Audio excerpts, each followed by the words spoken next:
Welcome back to another episode of Around the 412. I'm Tyler. With me, as always, is my co-host Smitty. Be sure to follow us on all our social medias, whether it's Twitter, Instagram, TikTok, or Facebook. We do have that as well. And then go subscribe to us on YouTube. We're trying to grow all those platforms, and that will help us a lot.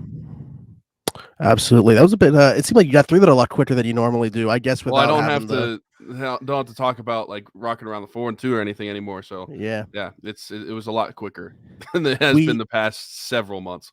yeah, we are still gonna have Isla's fundraiser, the link to that going on because that GoFundMe is gonna be going for I don't know how long they haven't said. I think it's just The gonna be open foreseeable for as long future. as they'll Yeah. as long as they'll let them have it open. I'm not sure if there's like a time limit that's ever put on these things or what. But that will be in the description of this. We're going to put another GoFundMe in the description of this too, and it's how we're going to start out talking about the show. We normally record on Tuesday or Wednesday, and this week, more than any other week, I'm very glad when we are recording because otherwise we would have had the positive updates going on with the Damar Hamlin situation, and I think it would have been a lot more somber to talk about than it is right now, knowing that what we do based off this morning with the news that we got where he's able to open his eyes and grip his family members' hands, and he's awake and he's Yeah. alive, which is at this stage all that we could really be asking for. Because on Monday night, and people are to be like, "Man, this guy just gets emotional on this show every week, doesn't he?" But on Monday night when that happened, it was just I think that we get so tunnel vision on sports sometimes. Being fans of sports, that we forget about the human element of this thing. And that was something that we've never witnessed. I think that you can draw some comparisons to like a Ryan Shazier injury, being that we are Steelers fans, to what we saw and stuff like that when you talk about just the uncertainty and the sleepless nights and stuff like that. But we knew that Ryan Shazier was going to be alive after that. Right. With the Damar Hamlin situation, we didn't know that that was going to be the case.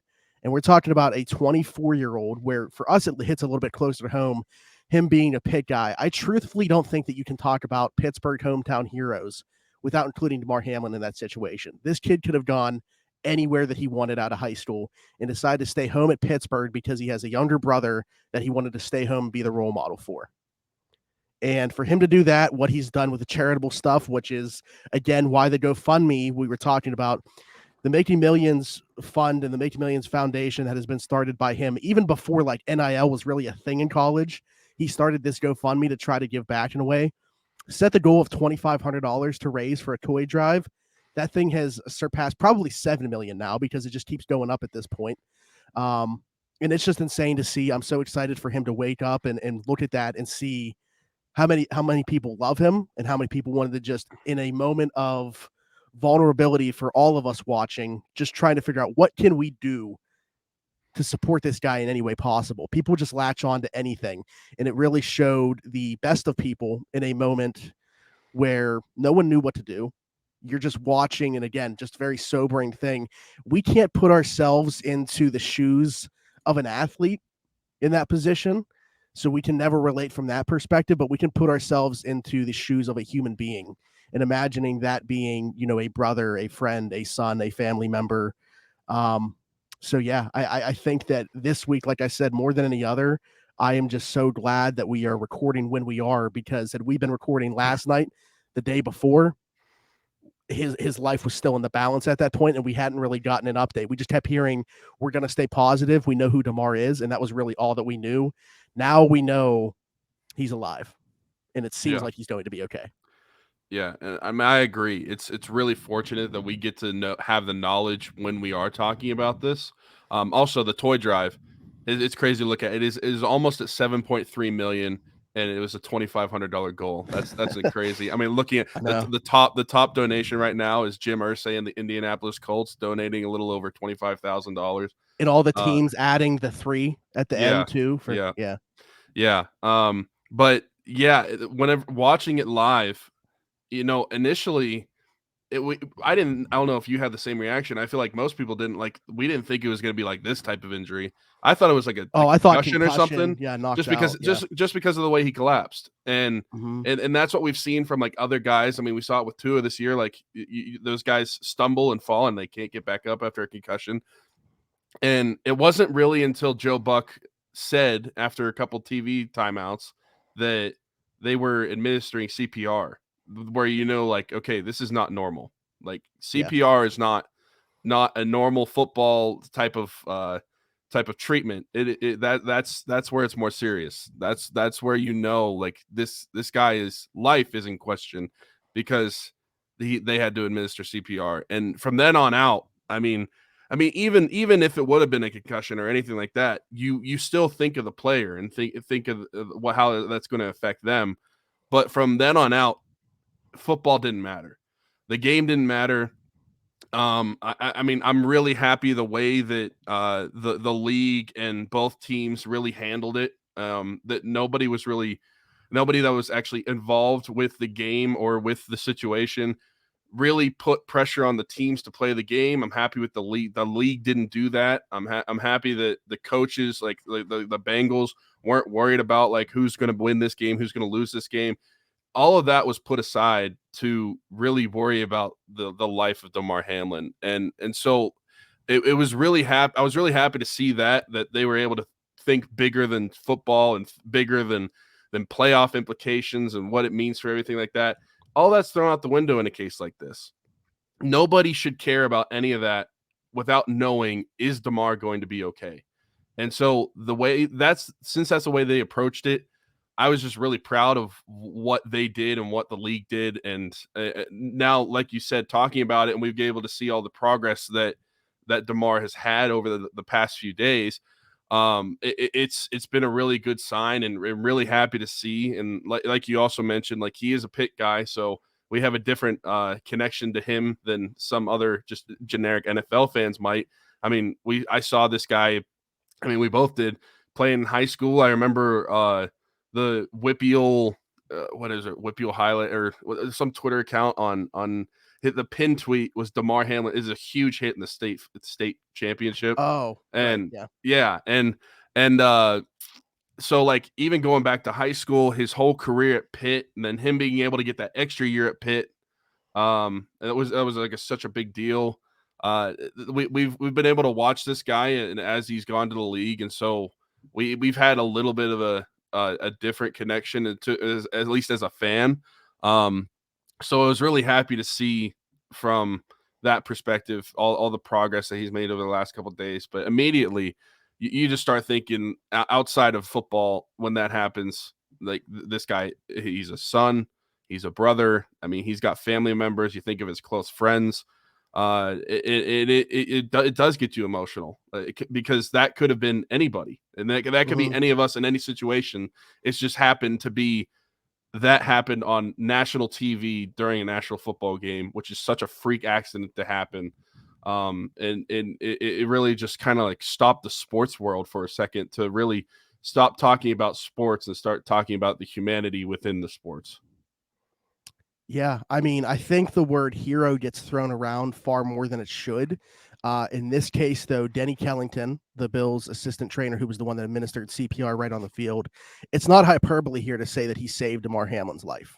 Because had that not happened, he would at least have, from a neurological perspective, that's why you have about a minute and a half, maybe at the most, once somebody goes into cardiac arrest to administer CPR before you start losing the neurological portion. So he literally saved Damar Hamlin's life by his actions. Every single medical professional that's been in contact with Damar Hamlin since then, including the nurses that are with him, literally, every second now, as he is being treated at the University of Cincinnati's hospital. They're lifesavers, they're heroes, and those are the people that word should be reserved for in this situation. I mean, obviously, we're thinking about a ton of people in this situation. I think it was perfectly handled by the coaching staff, gained a ton of respect for Zach Taylor in this situation as well, because Sean McDermott in that spot is very vulnerable because he's worried about his guy. Obviously, he's got to worry about 52 other guys that have seen that happen on his own football team as well. And Zach Taylor kind of had to be the one to take charge in this situation. And I thought he handled it perfectly. The other guy I've really been thinking about is T. Higgins, who I know that there's been obviously a couple people, because you have internet trolls and people that are just pieces of trash that are trying to throw some stuff his way. I know that he knows that he's not at fault here. And Yeah. but just to be the last one to make contact with Damar Hamlin before something like that happens, obviously that's a huge weight to have on your shoulders. And I'm just glad that he seems to be handling it well.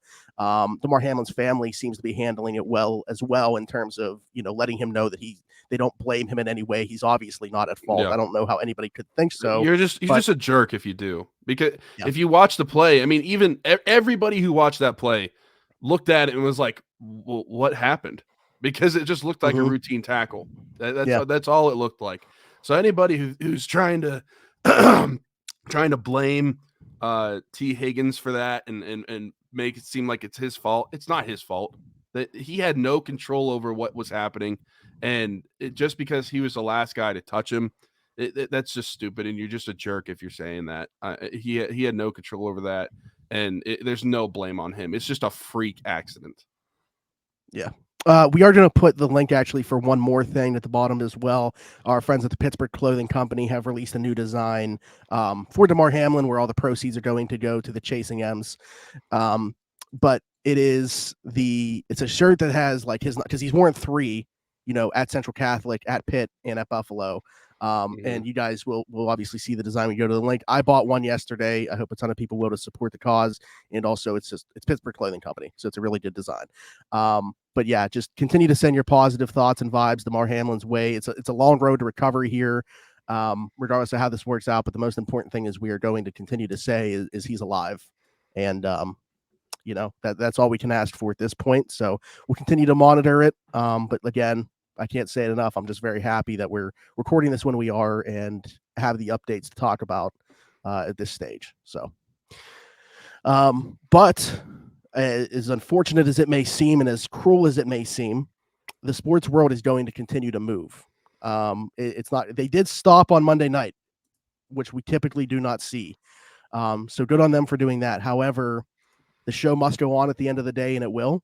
And this weekend we're going to have some more football games, and somehow, after a 2-6 start, the Pittsburgh Steelers still very much in playoff contention. They need some things to happen, but the thing is, like, you look at it, it's not all that crazy of a scenario for them to get in the playoffs at this point. I mean, they need to take care of their own business, obviously, by beating the Cleveland Browns.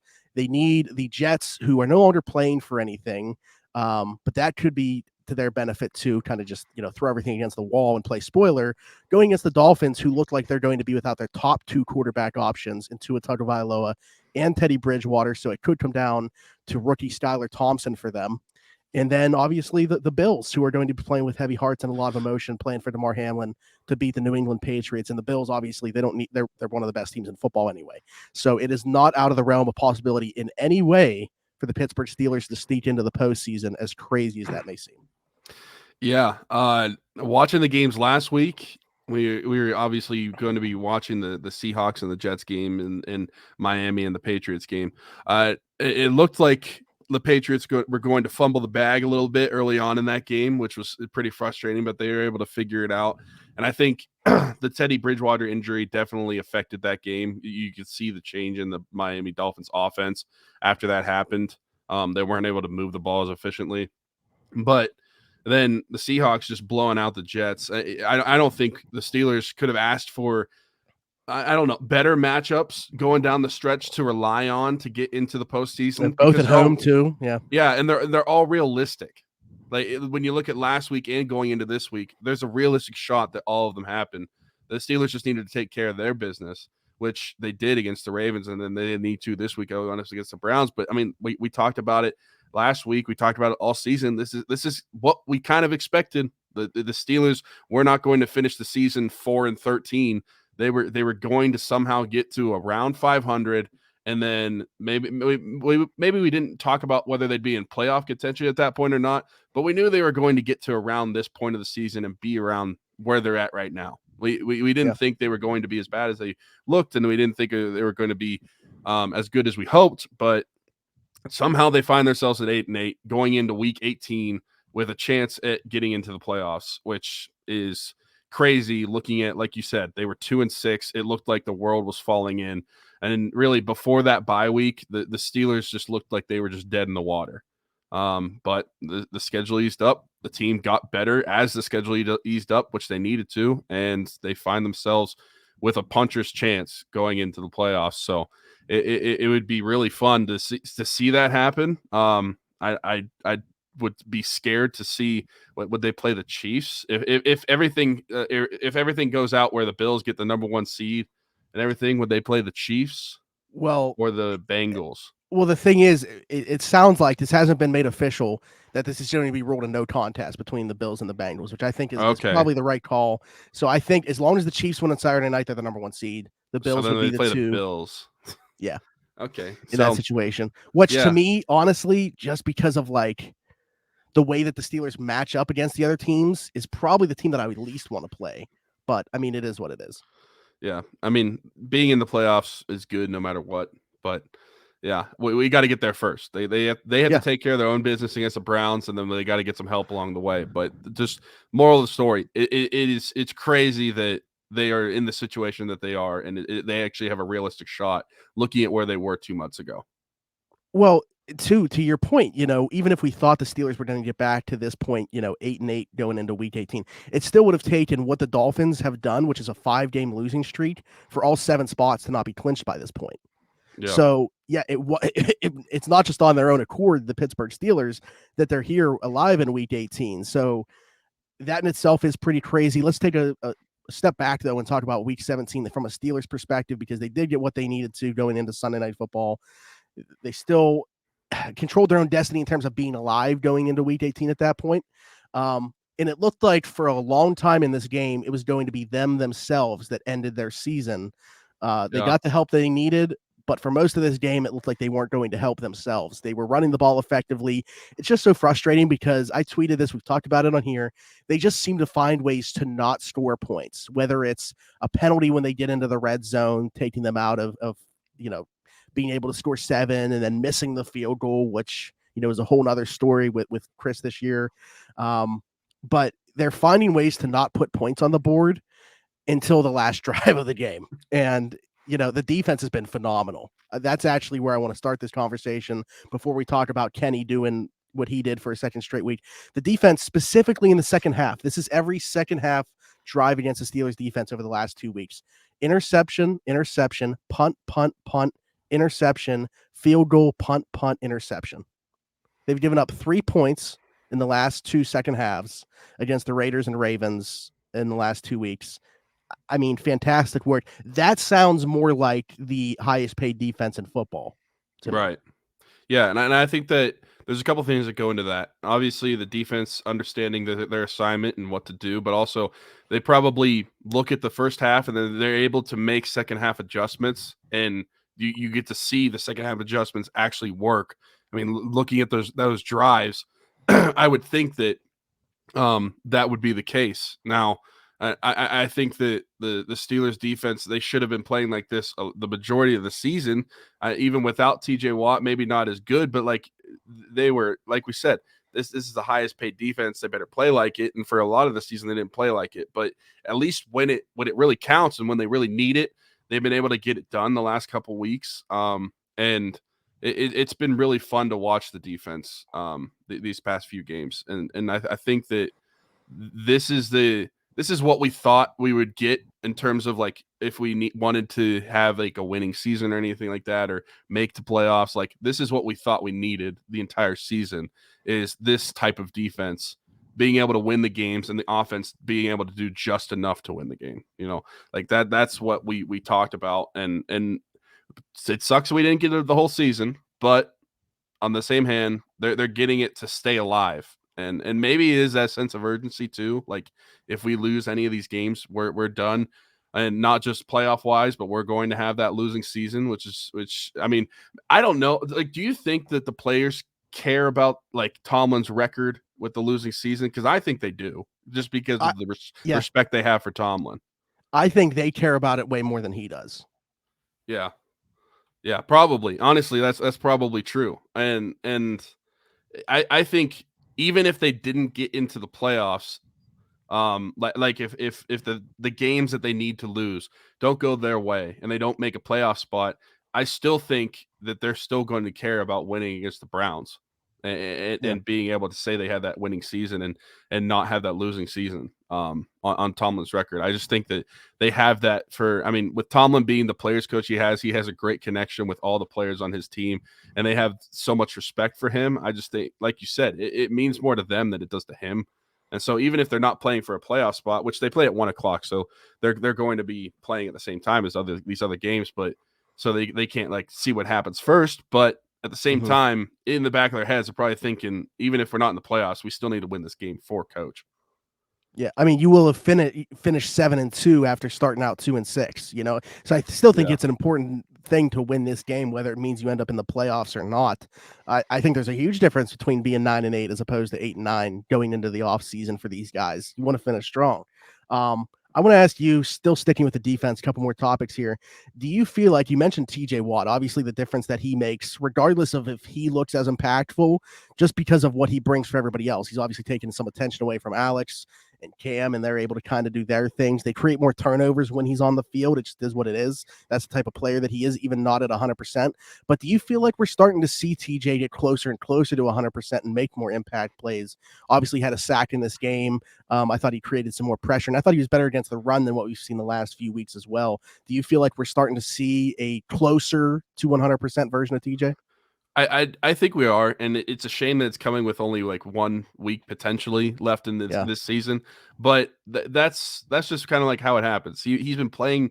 He was out with an injury. He's been playing still partially hurt, but he's getting closer to 100%. But even with with him playing at like less than 100%, the fact that he's even on the field is what affects the defense, because when he's not on the field, a team doesn't have to specifically scheme against TJ Watt. And to me, when he's on the field, a team has to look at that and they have to specifically scheme, what are we going to do to handle this guy on the field? Because that's how impactful he is. And it's just like any of these other guys, like prime JJ Watt, Myles Garrett, the Bosas. Like, there are guys that are on the field that an offense is going to have to scheme around because of how impactful they are just as an individual. And so when you do that, that's what you were talking about, like where that opens the door for Highsmith and opens the door for Cam, and it really helps out the defense as a whole, because I felt like without TJ in there, that's just an element that the offenses didn't have to worry about, and the defense lacked without TJ in there.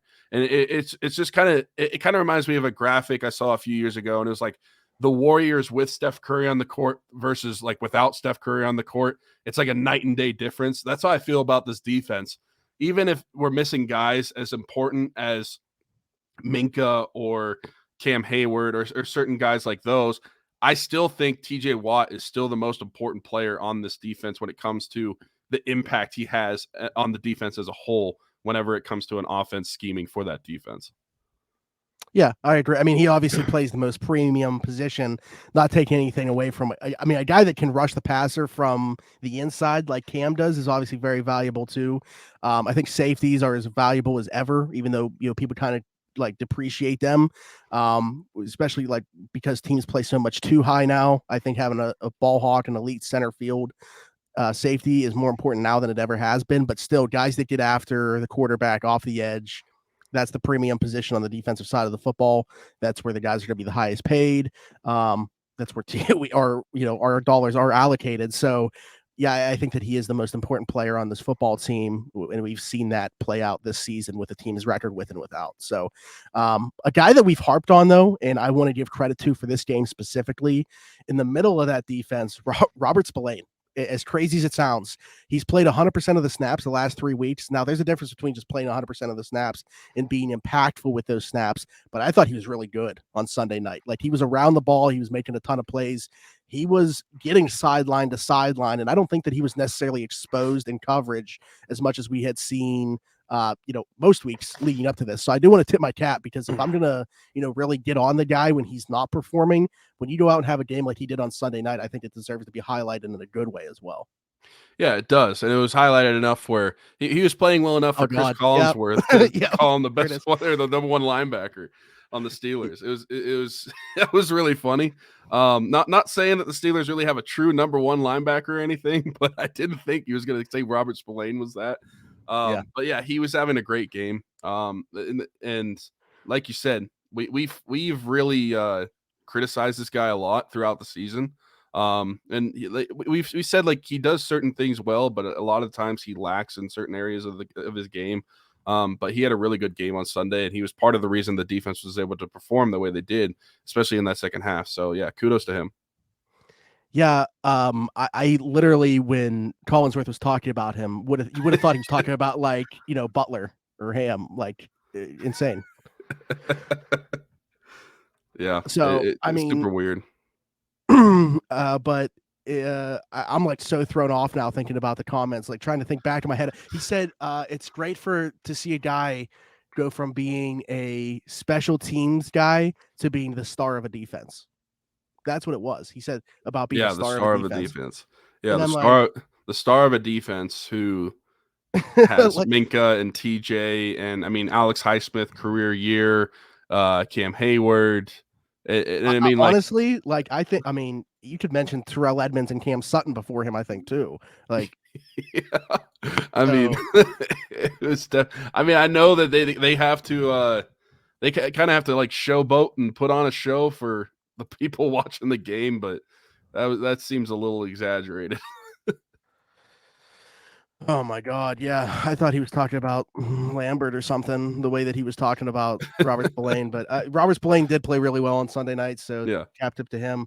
When I asked you about what's looking to be like one of the better 1-2 punches in football, switching gears now to the offense, and Najee Harris and Jaylen Warren, because Najee Harris is not playing nearly as many snaps as he did last year, but he looks so much more effective this year.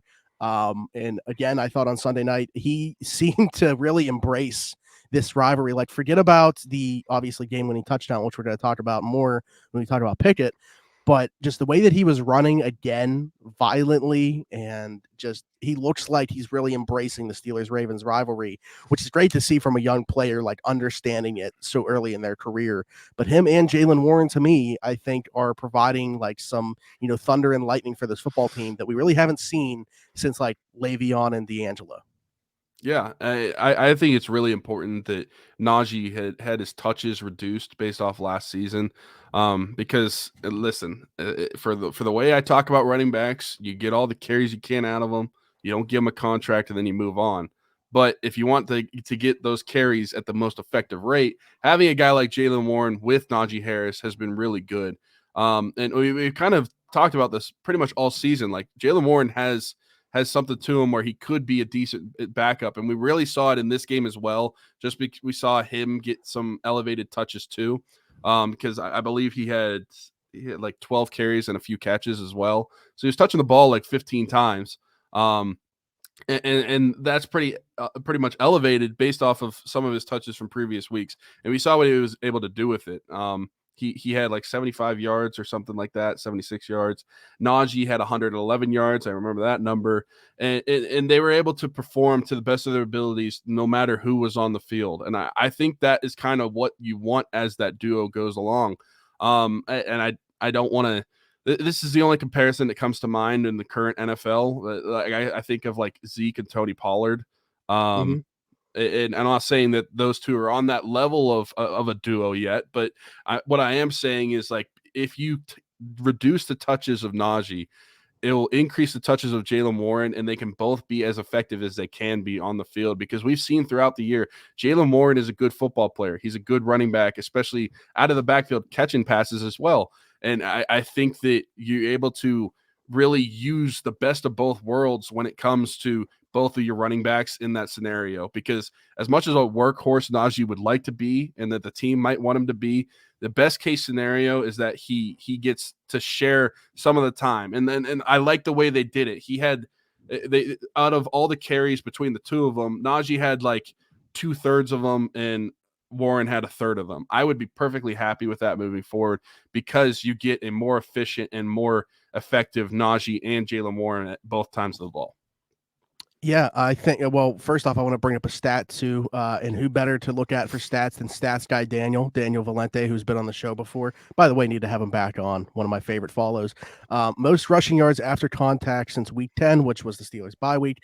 Josh Jacobs, 345 is first. Second, Najee Harris, 308 yards after contact. Which if you're watching on Sundays, that absolutely checks out and matches the eye test. Because like even the offensive line has definitely been better.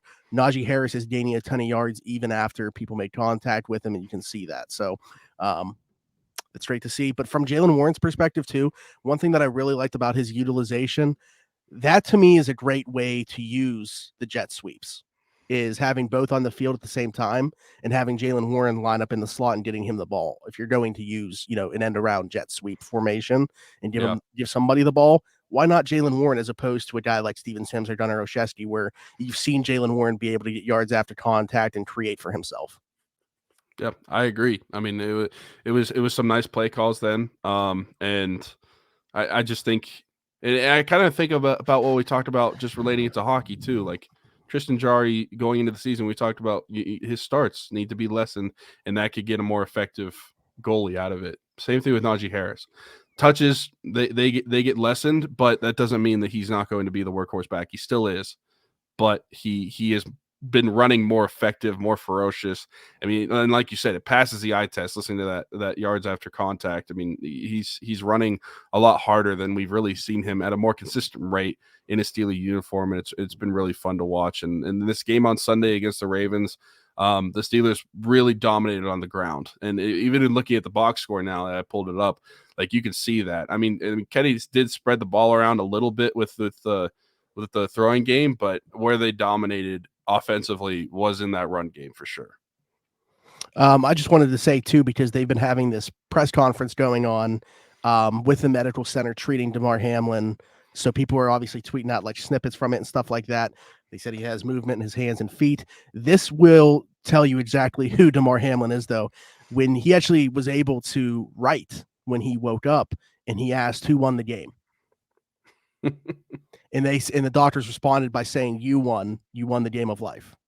Yeah. So that's really cool. But that just goes to show you like how much Hamlin cares about his teammates, obviously above himself, which just speaks to, which by the way, I obviously don't want to bring football into this, but I think that this is more about him than it is necessarily about football, as odd as that may sound. He's a 6th round, second-year player, and he started 14 games for the Bills this year and played over 800 snaps, which is the 3rd most on that defense. Like, that should not have been, like, no one projected that would be the case for this guy. But if you know anything about Damar Hamlin, that is very unsurprising that he's had such an impact on that Bills defense. Yeah, for sure. So it's obviously been awesome to see. I want to wrap up talking about the Steelers. Obviously, we got to talk about Kenny a little bit, because a second straight week where he engineers a game-winning drive. I think, and how about Big Ben? I don't know if you saw what I clipped for a little. Yeah. Yeah. Ben talked about him on his Football and podcast by saying that he was kind of underrating Kenny, and he's been impressed by what he's seen. Now, I don't know that he necessarily made all of his comments that how he feels about Kenny public, but I have to say, like, I'm kind of the same way, just because I thought Kenny was going to be a good player, but not necessarily like all that we've seen up to this point already, especially given we keep talking about it. I think the one mistake they made was the lack of number 1 reps that he had if you were going to play him so early. But the fact that he already has mastered, or I'm not going to say mastered because time will tell, come up so big in these big moments in the 2-minute drill so early in his career is promising, because to me, that's something that normally comes like last, or maybe not even all. Like, some guys never find a way, like, have that clutch gene to engineer those types of drives. So for Kenny to be doing it so early in his career is obviously a very encouraging sign. Now he has a long ways to go, but again, the fact that he's developed something that typically comes as, time goes on, or maybe not at all, I feel pretty comfortable about that. Yeah, it's been really fun to watch Kenny develop over this season, and I think that maybe I, along with a few others, are less surprised about the clutch gene thing, and that's just because of how my mentality of what we were going to get with Kenny Pickett, and what I thought you were going to get in that confidence at quarterback. And that doesn't necessarily mean they could be able to perform on the field, but like we watched this guy at Pitt, and I watched and then I know it's a different level, but he had that clutch gene there. And it was like, as long as he can figure out the speed of the NFL level, I thought he would have the same thing in Pittsburgh as well. Oh, well, in Pittsburgh. He was in Pittsburgh in college too. But in the NFL as well. And it's been really fun to see. I mean, Kenny has a knack for the theatrics of the game, really getting it down to the last drive. But it's been a lot of fun and really exciting to see those finishes, and it really gives you more confidence in Kenny Pickett as your quarterback moving forward. Like, yes, of course, there are things that he can still figure out and still needs to develop on as he develops into a NFL quarterback. But the fact that he's able to do these things as early in his career, like you're talking about, that's something that a lot of people didn't expect. And like with Ben Roethlisberger, he might have not have been vocalizing a lot of the things that he had thought about Kenny Pickett, but I know for sure because I've seen it. There were a lot of Steeler fans vocalizing their opinions on Kenny Pickett and that draft pick and everything like that. And yeah. I'm really happy that Kenny has performed the way he has and be able to get the Steelers to this point. But like I said, there's a lot that Kenny still needs to work on as a quarterback. He still needs to develop in some areas to become that full-time like star quarterback. But I mean, what we've seen so far, that gives you a lot of confidence, and especially going into this Cleveland game on the last game of the week, if they're able to win this game and he performs well, that just gives me even more confidence moving into the offseason that in year 2, I'm really excited to see what this offense could do with Kenny Pickett at the helm. I think that's my thing is I have a hard time not letting my mind wander. Like, I'm not wishing time away. I mean, if they can win this game, get into the playoffs, I'll be very excited about that. But I am just so excited to see how these young players attack the offseason, particularly Kenny Pickett and George Pickens. And just, obviously following along on social media, seeing what their offseason workouts are going to be like. Kenny's a film junkie. We've already seen that in year 1. We've seen it with the way that he talks about it. That's why he doesn't make the same mistake twice. Another thing that we've talked about. And I just can't imagine, I'm very excited to see how he approaches the offseason because I don't imagine there's going to be much of an offseason other than the fact he's not going to be playing football games. He's still going to be working, I think, pretty much every single day. Yeah. So I'm excited to see it. And to your point, what is the ceiling? Like, I don't know, because one thing that I had been saying pretty much the entire time is he was the only quarterback from the class that I felt pretty good about being like an NFL starter, like a baseline starter at the very least, that had the highest floor of anybody. But, I still, while saying that, thought, I don't know how high the ceiling is though either. Like, it could be somewhat limited there. I don't think that it's necessarily super important for quarterback play to be able to launch the ball 60, 70 yards or anything like that. But some of the stuff that he does in the pocket, I think he's too quick to get away from. That is correctable. So hopefully that is the case in year 2. I mean, even on the touchdown pass to Najee Harris, right? I think a lot of people have broken this down. He even talked about it yesterday. Like, he could have stood in the pocket and hit Freiermuth and probably still gotten the same result, a touchdown on that play. But he breaks contained to the left, almost takes a sack. By the way, very well could have been if Jason Pierre-Paul didn't blow off a finger in a firework accident because he wasn't able to grab him. And then hits Najee Harris on a great throw. But still, he does things in a very unconventional way, if that reminds you of any other Pittsburgh Steelers quarterback. But it works, So if he can get down some of these other things that you just need to see inside the pocket, I feel very good about where the Steelers are heading in their future with him. Yeah, and I mean, I'm trying to think of like quarterback comps. Like, would I be happy if he had this type of career? Like, yeah. I mean, the one that makes the most sense to me, and I saw Josh Carney say this, is like an Alex Smith, which again, like, you can win with Alex Smith. Yeah, for sure. I mean, I was thinking in my head, like, not necessarily the type of quarterback, but like I was thinking if Kenny Pickett had like a Kirk Cousins type of career, like that caliber of quarterback, like with the statistics and everything like that, would the Steelers? I believe the Steelers, if they had a guy like Kirk Cousins or had Kenny develop into that type of quarterback, they could put stuff around him to be able. I mean, look at what Minnesota's done this year. Exactly. I think that's where you look at like the offensive coordinator and surrounding him in the best environment, because again, that's another quarterback that you can win with. All the pieces kind of have to be in place. You're going to be able to win with them, I think, all the time. And there's even going to be stretches of football where they are the reason that you're winning football games and he's carrying you. Yeah. Yeah. And I'm not going to say that that's definitely not the case these past couple of games, but he has performed in those last minute drives when he needs to. Yeah. More so than we've seen the quarterback that you just brought up do over the course of several years. So, yeah. Unless he's playing at 1 p.m. True. Let's talk about a team now that is not performing in the Pittsburgh Penguins. They're winless in 5 in a row. They just lost the Winter Classic to Boston on Monday. Pretty low event game. I actually didn't hate the game that the Penguins played in that one. I think that was maybe the best game that they played through this winless stretch. I just thought, Linus Ullmark stood on his head in this game. They very well could have won that game if not for his performance. Obviously, you lose your starting goaltender. We're going to talk about that too. But what to you, and I'm putting you on the spot here, do you think is like the biggest reason for the Penguins winless stretch here? Like, is there one thing that you can point to? Is it just everything going bad at the same time like we saw earlier in the season? Like, what is it? I think that it's because of defensive breakdowns, but I think those defensive breakdowns are stemming from lineup decisions.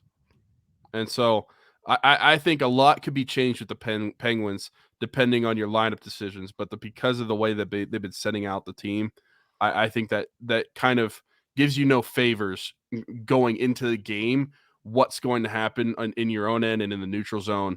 And that's where I really think that the Penguins have struggled is in their own end and in the neutral zone. I'm not like anybody who, and I had my my brother-in-law kind of asked me this when we were watching some Penguin games in Oklahoma. And he's like, so does the goalie just stink? And I'm like, no, that's not the case. Like you can see a game where the Penguins give up a lot of goals, like 5 goals in that Islanders game, but that's not all on the goaltender. And I had to kind of explain that to him. And that's something that I feel like a lot of hockey fans need to remind themselves from time to time and really look at what's going on the ice.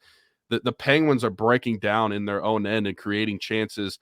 I won't even say, I'm not going to take everything against like the teams they're playing, but like, it's not like these teams are creating all the chances they get. The Penguins are really self-imploding in their own end and self-imploding in the neutral zone at times, which lead to chances against our goalies. And so that's, to me, is the one thing that I think that if you wanted the not necessarily a quick, easy fix, because we don't know that it would necessarily fix all their problems, but I think that the lineup decisions that are going into these games is part of the problem for the defensive breakdowns that they're having. I still think that they're getting some shots on goal, and especially like with their top lines, they're still producing some chances offensively, but at least in their own end and in the neutral zone, I really think it's been bad with at least the bottom 2 lines, and at times the second line as well in their own end. And part of that is also on the defensive pairings as well. We've been talking about this guy all season. I wish I could stop talking about him because he wasn't on the ice, but Brian Dumoulin, he needs to go. I mean, that's the first lineup decision I would make. Throw out, even without Raquel being on the top line again and Jeff Carter being a full-time wing, throw all that out the window. Brian Dumoulin needs to go. There's literally every single game there is a goal attributed to something Brian Dumoulin did. It is happening night in and night out when the Penguins are playing. And yeah, it's frustrating to watch. You'd think that they would make an adjustment. I guess his cap is the reason that they need to keep playing him, but it's a shame because he is really just tanking the team whenever he's on the ice. I think it's so tough too, for the reason that we started opening up the show, like, because you got to be able to separate the player from the performance that they're having in whatever sport it might be, because it almost feels like dehumanizing at times when people are criticizing these athletes. But I think, and obviously I'm biased towards the way that we talk about them. I think that we do a good enough job being able to separate the two. Brian Dumoulin, I'm sure, by all accounts, fantastic person. They love him in that locker room. There's a reason that they're still icing him, even despite what the numbers show. But I 100% agree with you that it is beyond time for him to not be part of this lineup. And would that maybe in some fashion provide a wake-up call where he can get back closer to being the player that he was? Personally, I'm going to say no, just because I don't think it's an issue with that. I just think it's physically, post ankle injury, he's not able to perform at that same level anymore. So it's very tough because, again, you love the guy, you love everything that he's helped this team accomplish in his tenure here, but that doesn't mean that you can continue to play him just because of what he did for you. This is a what have you done for me lately league, and what he's done for them lately is cost them very much so every time that he's on the ice. The one area where he has been somewhat serviceable is on the penalty kill, oddly enough, because there's less guys on the ice. So it's like, how? But 5-on-5, I don't know the numbers, but it's hard for me to envision there's many defensemen that are worse in 5-on-5 this year. Maybe he just likes the open ice feel of a penalty kill. I don't know.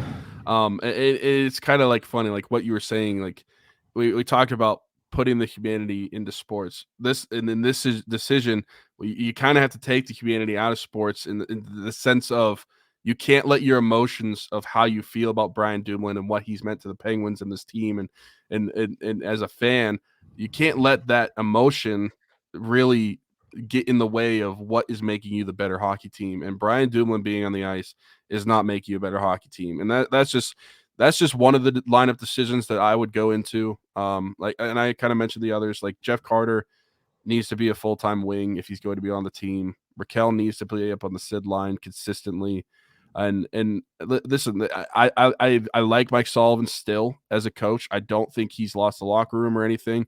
But I do think that criticism is due, and I don't think that his lineup decisions, especially which game was it, the Winter Classic where they were playing 7D? Like, what are we doing? Yep.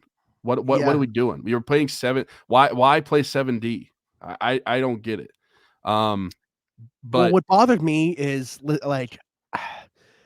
is Mike Sullivan not answering the question about it. Like, I'm just curious what his thought process was, whether I agree with it or not. I mean, you're a very successful, very good, still in my estimation, head coach in this league. I don't think that you are above having to answer that question, though, in that situation, because I know Ryan Poehling wasn't available, but like Drew O'Connor, who scored a goal and then found himself right back riding the bench, he was available to the team. He could have played in this game.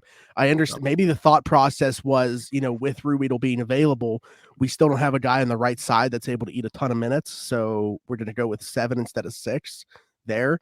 But just play Ruedel over one of those guys. I don't know. I mean,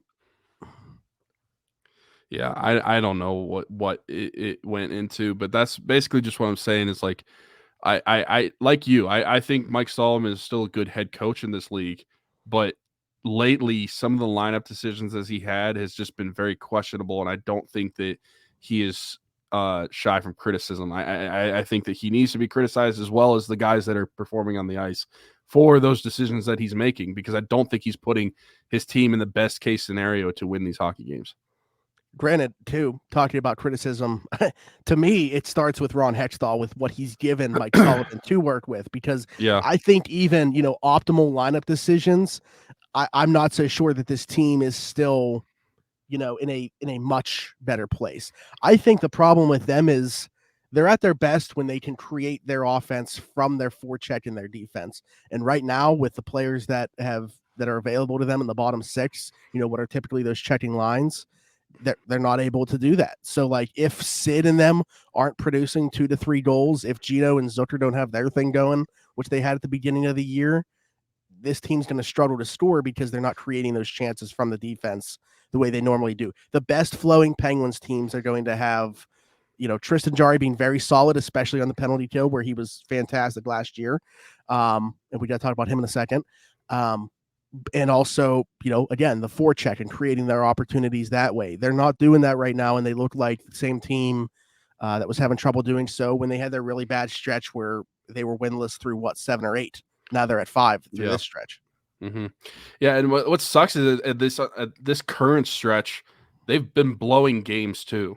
I mean, I think to that that New Jersey game, they had a 1-0 league and a 2-1 lead. And then the game before that against the Red Wings, they were up 4-0, and that was the second time, I think, since in the Penguins history that, according to Bob Grove, that they blew a 4-0 lead, which is nuts. And I felt so bad because my family was there, but yeah, they're kind of they're blowing lead. I mean, even in the Winter Classic, they had a 1-0 league. I know you can't bake to like win on a 1-0 game, but still, several of these games in a row, 3 games in a row, you're blowing leads, and so it's kind of frustrating when you think about that too. That they get up and then they're not able to, excuse me, they're not able to either grow on that lead, or if they do grow on that lead, they're not able to hold that lead down the stretch like they did in the Red Wings game or the Devils game. It's just been kind of frustrating to watch in that sense.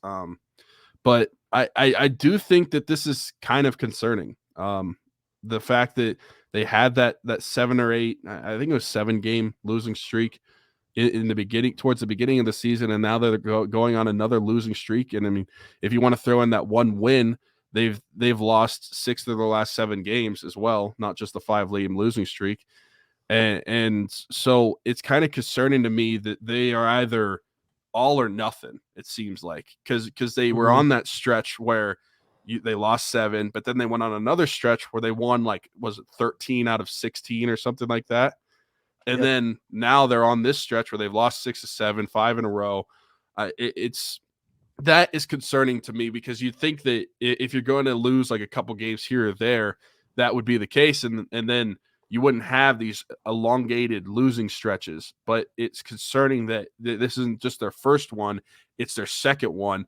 Who knows when it's going to stop? Hopefully it stops tonight, because we're recording this on Thursday when they play the Vegas Golden Knights.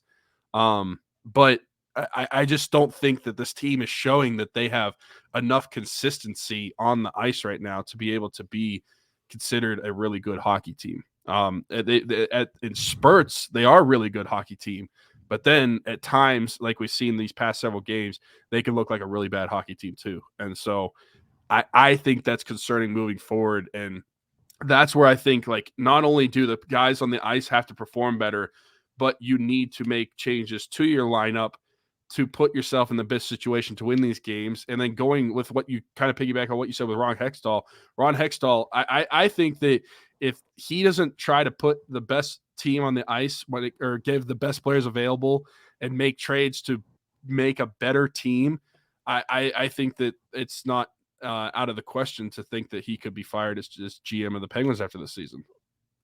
This is the ownership group. I mean, they want to invest in this team.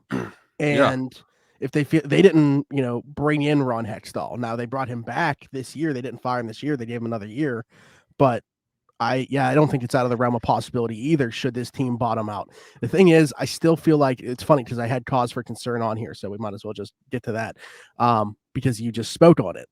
I do want to obviously point out, they're without Kris Letang and Jeff Petry right now. They're two top guys on the right side, which I want to, send their positive thoughts to Kris as well. Just lost his father. That's, part of the reason he's also dealing with a lower body injury, that he wasn't able to play the last couple games. But just what that guy's been through recently really sucks. But he just recently lost his father too. So thoughts are with Kris during this time. But, those two guys are obviously going to make a huge difference for what we talked about. Like, there's a reason they iced 7 defensemen in that Winter Classic when they didn't have guys that they could feel like, play 18 plus minutes on the right side. They decided to have 4 guys that could play on the right side in the lineup. So I think getting those 2 guys back helps. I am also concerned. I think that they are still a playoff team, but I think that they're showing that there's definitely a gap between, like, those teams at the top and the Penguins. Yeah. I mean, even a team, and granted, they've had a great season, but they're surging this year, and no one saw it coming. But a team like the Devils, whenever we saw them play, there was a gap in the game of, excuse me, of how good the Devils are and what the Penguins played like. So even a team like that, I feel like the Penguins really have to figure out their type of game. I mean, they know their type of game. They have to be able to do it on the ice. And it's what you were talking about, creating the offense from forechecking and being able to play good defense, but they haven't been able to do that. And that's why just the inconsistency of the team is really that's the concerning part to me, because if you're going to be this hot or this cold, I just don't know if I can consider you a really good team. Like, you could be a really good team for a certain stretch, but then you could do losing 7 games in a row and losing currently 5 games in a row, and who knows when this will end. But yeah, I do think they're still a playoff team, but they are definitely not in that top tier as of right now of playoff teams, for sure. And I think that's a good way to put it, because these opinions, in my opinion, like everything else, can be fluid. Like, we could be sitting here talking next week and the next couple weeks, and the team could look totally different. And you'd be like, okay, if they continue to play like this, then yeah, they are looking like one of the top teams in the Eastern Conference right now. If they go out and get a piece, to fix that bottom six. Maybe a Max Domi. I mean, like who we talked about last week. Yeah, I think that, to me, ideally, you're talking about a guy that has some versatility, whether he can play center or forward, but is playing center here to allow Jeff Carter to keep playing. I said center or forward, like center's not forward, center or wing, because ideally Jeff Carter is playing on the wing in my mind. So yeah, that's what I would like to see. The last thing I want to ask you about is Tristan Jarry, who exited the Winter Classic with an injury. I mean, it's just so tough because you don't want to injuries are going to happen. It's unfortunate how many we've seen him go through within the last couple seasons. Obviously don't know the significance, don't know how quickly he's to be able to get back out onto the ice. But, do you trust that Casey DeSmith and what's his name? Tarkovsky? Dustin Tokarski. Tokarski. Yeah. I knew you having some variation of his name there, which you said would help me get to the point that I needed to say his name. But yeah, Dustin Tokarski is the backup right now. Does that inspire confidence in you? Do you think that those two can hold down the fort for as long as it is until Jarry's back? I'm already shaking my head. No. Yeah. The people that are watching got an answer before the audience. Yeah, I'm already shaking my head. No.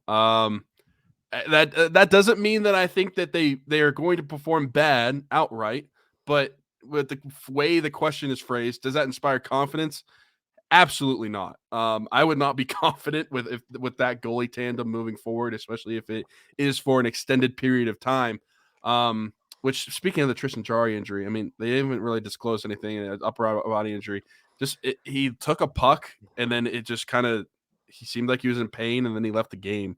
I don't know. Maybe it's just a really bad bone bruise or some. It could have been anything because the shot was up high, but then it looked like he couldn't lower body seemed to be affected by it. Maybe it was like a ripple effect. It took the shot and then it moved down his leg or something. I don't know. It seemed like really odd. But no, that pairing of goalies does not really inspire confidence. Granted, we haven't seen Tarkovsky play at the NHL level, at least in Pittsburgh. We did in Buffalo.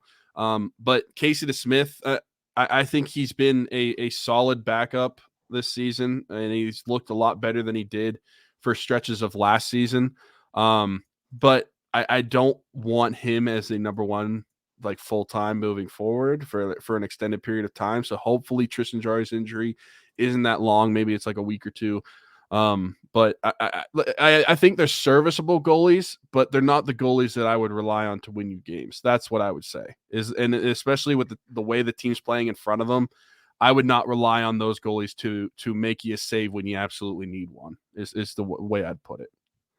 Yeah. DeSmith played in 13 games this year. That Winter Classic was the first time we saw him in relief. So 12 starts. He's 4-7-2. 299 goals against average, 911 save percentage, which, those numbers, those two are fine. I don't think the record is necessarily. That's the thing. I think the record looks worse than his actual goalie statistics do. Yeah. I mean, a lot of that time was in that stretch that we're talking about where the team just wasn't playing that well in front of him. And that's the thing. It's a lot of the team too. So yeah, I don't know. But to your point, I think that's a good indication. This is a guy that you can win with, but he's not going to steal the show. So yeah. They had an overtime loss this year that I remember where he was just unbelievable. Stopped 40 some pucks, but the team, lost in overtime. Obviously, he takes a loss there. Wasn't the reason why. He stood on his head. He did enough to win. But again, I think that it's like you said, serviceable backup. It can be his net for the time being, but I don't think he's going to do anything to steal the show. And we're going to be having a discussion when Jarry comes back, should it be DeSmith's net? So that's where I'm at with it. Yeah. Stretch coming up for them. They got Vegas, like you already said, tonight, 10 p.m. for us East Coast boys. They do have some games here coming up though, where they're not necessarily a good measuring stick game, but it's good for the Penguins as they try to get right. They got the Coyotes and Canucks coming up. They've had, this is a weird week because they didn't play. They played Monday, not again until Thursday night, and then they don't play until Sunday night as well. So not many games here. The Canucks on Tuesday, the Jets after that, Hurricanes, Ducks, Senators twice. and then they have 3 in a row: Devils, Panthers, Caps.